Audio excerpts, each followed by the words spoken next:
Even on modern CNC machines, there's still a lot of ways you can get your tap stuck. You may press E-stop in the middle of a tapping cycle, or the power may go out, or the tool may slip inside the collar.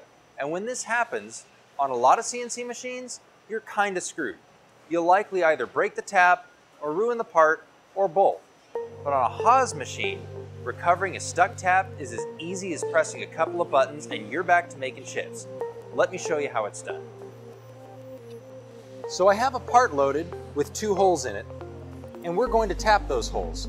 But when it's somewhere around the bottom, we're going to hit E-stop, and then we're going to use the tap recovery feature to pull it back out of the hole.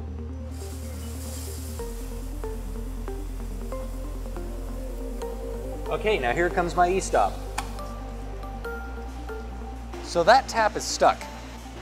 So the first thing we're going to do is release our E-stop and hit reset. Then we're going to go to recover. Then we follow the on-screen instructions.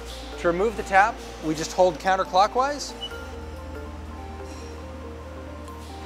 And just like that, we're out.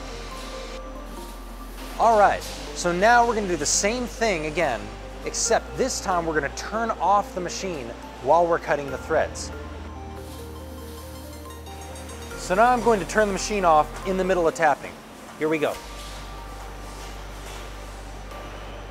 So we just simulated a power failure. So now I'm going to turn the machine back on and wait for the control to load.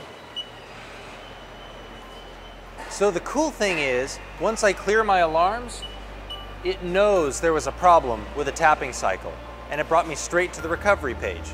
So just as before, I press and hold counterclockwise.